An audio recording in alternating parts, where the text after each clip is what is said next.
this edition of the Quantum Experience. I'm thrilled today to be joined by Beata Kalisz Hedegaard. Anna is the CEO of Quantum Security Defense and also the CEO of QuantumPrime. So thank you for sparing up some time for me today. Thank you for joining us. Thank you, Matthew, for having me. I'm excited. Cool.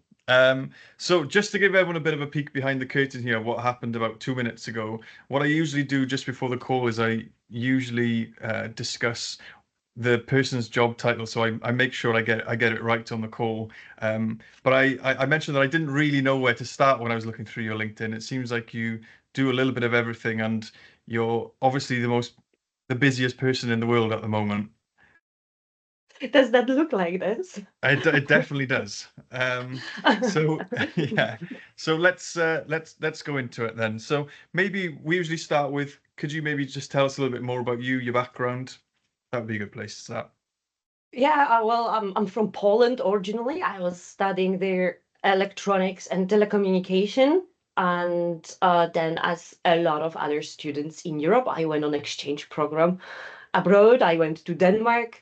I did there computer science, and then I quit my studies, actually, the ones I had in Poland, and started physics in Denmark. And that was the first time I did theoretical physics. So that was, yes, like a cosmology going that direction. And I also worked as a physicist with nanomaterials in a company. And then my career was like oscillating between those two fields for a while. So in the end, I graduated with a master's degree in US in nanomaterials, exactly magnetic nanomaterials. And I have a second master degree I went back to Denmark and I did my cosmology title too.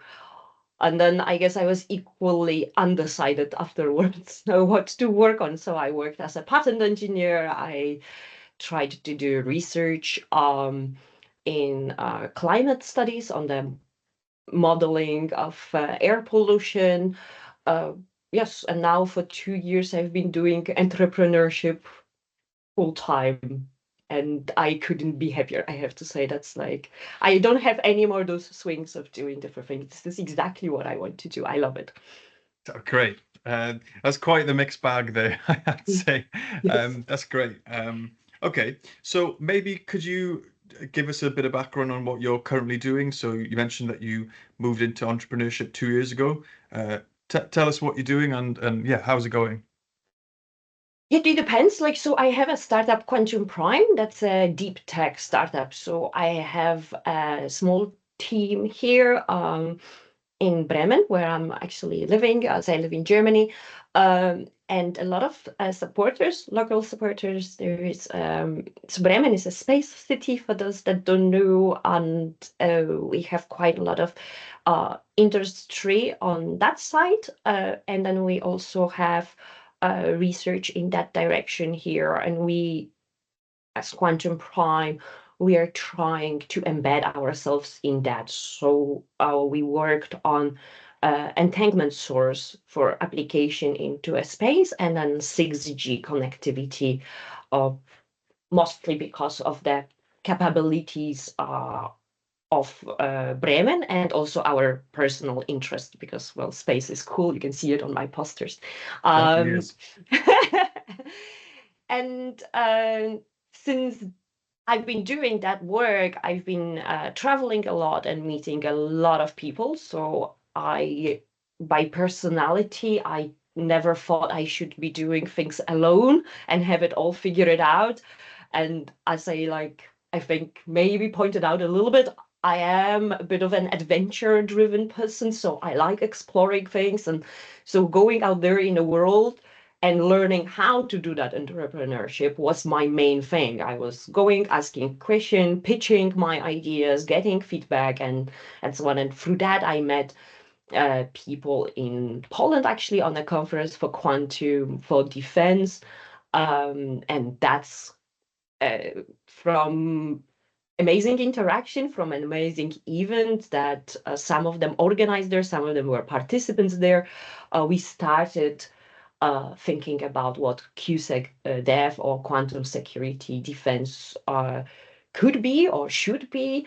Yeah, and then it started as a meeting, like a webinars, and we still do them weekly.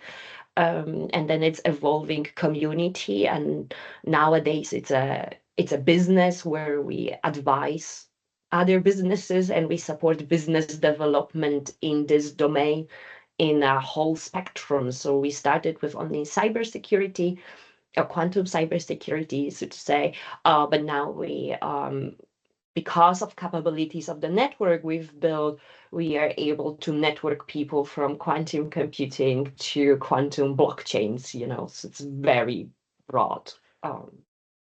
So what was your first exposure to quantum physics or quantum technologies? I guess the first one is like as a child, I got obsessed with teleportation as that's like the fun part. Yeah. I just was very confused. I didn't thought at that time that one could have a job out of it. So it's pretty cool that now I can have a job of looking on entanglement and teleportation protocols. But the real exposure, I believe I first really got it when I started to studying actually physics and had quantum mechanics at the university. But I even then I did not get the implications of all of that. Like when you're studying physics, they're so focused on just those equations and getting the math right, and so it's not, especially when you're studying theoretical physics as I did. It's I mean, it's theoretical for a reason. It's a lot of math. It's very fundamental, and it's first later on actually when I started to follow news or things like that, that I was like, oh, wow, there's more and more and more and more. So it's curiosity driven, not necessarily, but it starts with simply studying it. In my case, the real exposure to quantum physics. Are there any mistakes that you've made during your career that was a pretty big learning experience for you? Hmm. I actually think that each time I was not really listening to what I want, I sometimes ended up doing something that I really didn't like, or maybe stuck in some collaborations for too long. But so that would be the biggest learning for me over the years, that it doesn't matter how adventurous. I don't regret the adventurous part of Sure. it. But I definitely learned to get curious about what is exactly in my head, how I am driven. Like when I was studying, I was intimidated sometimes by other people around me. It's like, oh, this is too much, this is too difficult, or maybe I am not getting it. Instead of listening like what I want and how I want to interact with it. And each time I let it go of like trying to fit in and actually followed how I really like doing things, it's much better. Like that is like my main, and I brought it really into my now entrepreneurship. That was very important for me to do things that really align, like how I want to do things, instead of comparing myself how other people do it. Just really focusing what makes me happy. For example, I tried now these interviews that you just said with Yeah. people, and I was like, I really want to do it. I don't know, I never tried it before. I just really want to do it. It's just another way of interacting with people, and I love meeting other people, and I just want to have it as a part of my work as much as possible. And then I'm happy, and then I'm Yeah. more productive, and then I just forget what other people do, and then it's good. Great. It's really refreshing to hear someone in your position have that mentality. And I think my follow-up question to this, sorry, we're going off script a little bit here, so It's bear with okay. me. I was not that well prepared anyway. Yeah, no, So I think my question is, if you're building a team, would you try and bestow that mentality on your team? Obviously, when you're the CEO, you want people to work in a certain way, or you want to show them how to do things. But you're also creating mavericks, I guess, or people who don't think the same way that you do. So is that something that you do with your team, Um, or I guess I do it yeah, without that much thinking, yeah, like because I am really driven about how I am.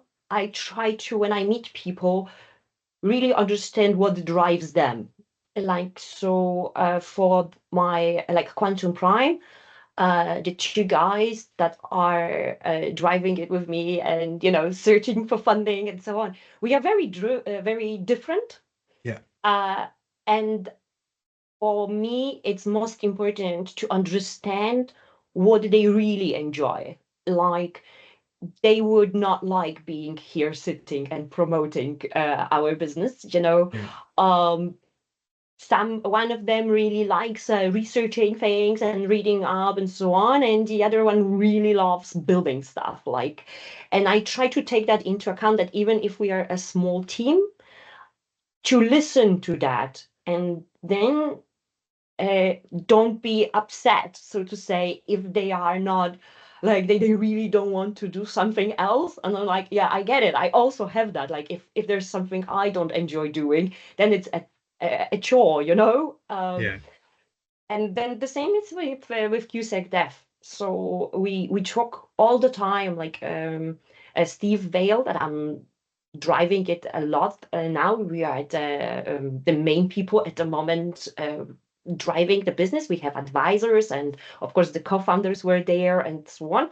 But we talk every day, and then keep aligning like where we want to go, that we do what we want to do. And when we bring people, we want to bring people that are naturally already driven by doing stuff like this, like we need on the team. So um yeah, it's very important. I think, like, because if people do what they really like, they will excel in it. You don't have to do so much tough leadership. And I don't like micro controlling people. Like, I yeah, think people should have their space to understand what they like. And if they don't like the job, then it would be a conflict eventually.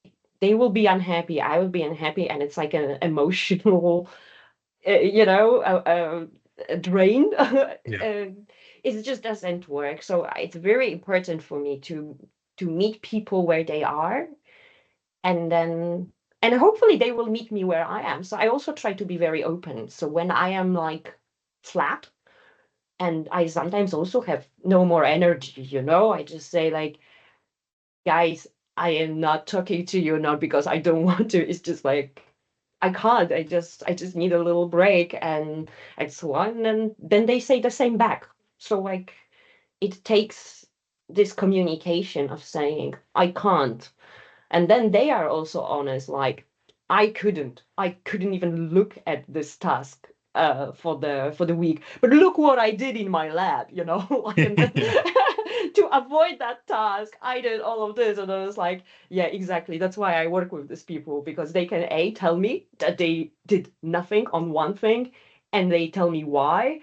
And they also tell me that something that they really passionate about, they were doing, even I never asked about it. Yeah, that's great. I love that openness, and I guess it's trust, isn't it? I guess at the end of the day. And it's easy on the beginning. I don't know how that would develop. I mean, that's also what I'm asking instead, like how, if it's a small team, it's people that I know very well, or I have time also to get to know very well. How that will work further, I don't know. I hope I will have that problem of a big team and Yeah, worrying how to propagate that. yeah, that's a good headache to have, I guess. Yeah.